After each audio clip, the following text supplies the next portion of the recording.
Selamat sore kawan, inilah perkembangan terakhir dari kasus COVID-19 di Jawa Timur. Dari data yang dikeluarkan oleh Dinas Kesehatan Provinsi Jawa Timur, tentunya per hari ini, hari Senin tanggal 23 Maret 2019. Peta persebaran COVID-19 di Jawa Timur ini teridentifikasi 26 pos positif atau kasus positif dari COVID-19.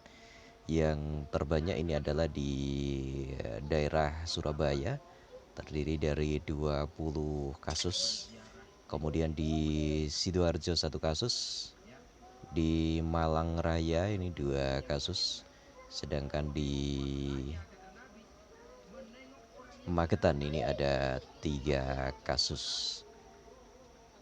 Kemudian juga tentunya yang tidak kalah pentingnya adalah himbauan dari pemerintah agar kita tetap di rumah saja untuk mencegah atau untuk meminimalisir terjadinya penyebaran atau terjadinya penularan COVID-19 ini di tempat kita.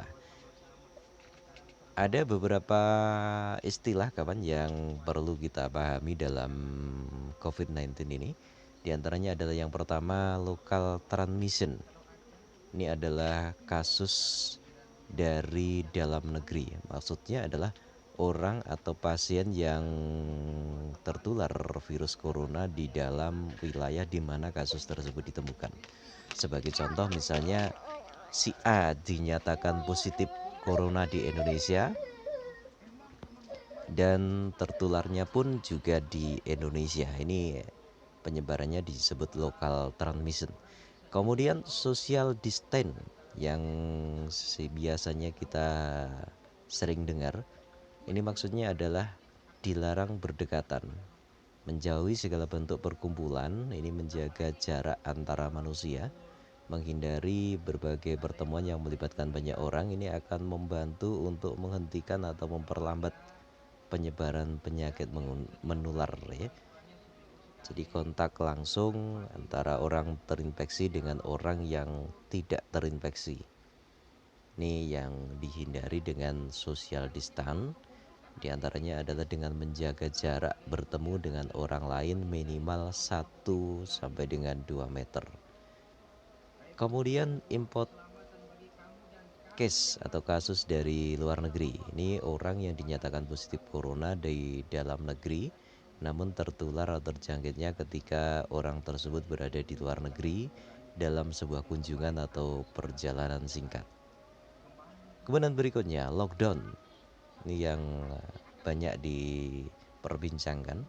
Lockdown ini adalah mengunci satu wilayah. Artinya akses masuk dan keluar dari dan ke wilayah atau daerah atau negara tersebut dihentikan. Tujuannya adalah agar virus tidak menyebar lebih jauh. Jika suatu wilayah dikunci atau di lockdown, maka semua fasilitas publik seperti sekolah, transportasi umum, perkantoran, bahkan pabrik pun harus tutup dalam kurun waktu tertentu dan aktivitas warganya ini dibatasi. Ini yang disebut lockdown. Kemudian yang dianjurkan oleh pemerintah juga adalah work from home atau bekerja dari rumah. Bekerja dari rumah ini adalah untuk mengurangi resiko tertular virus corona. Ada istilah lagi, PDP atau pasien dalam pengawasan. Pasien dalam pengawasan ini adalah orang yang memiliki riwayat pernah berkunjung atau tinggal di daerah penularan COVID-19 dan memiliki indikasi atau diketahui pernah berkontak langsung dengan kasus yang terkonfirmasi atau yang kemungkinan terjangkit COVID-19. Jadi kalau di Trenggalek ini satu orang PDP, maksudnya adalah orang tersebut pernah tinggal atau pernah berkunjung atau berkontaminasi dengan daerah yang masuk dalam penularan COVID-19 ya. Kemudian ODP ini adalah orang dalam pemantauan. Artinya orang ini memiliki gejala demam atau gangguan saluran pernapasan ringan dan pernah mengunjungi atau tinggal di daerah yang diketahui merupakan daerah penularan virus tersebut. Selain itu, bisa juga orang sehat yang pernah melakukan kontak erat dengan kasus terkonfirmasi COVID-19. Itu kawan yang mungkin bisa kita ketahui dari penyebaran. Kemudian dari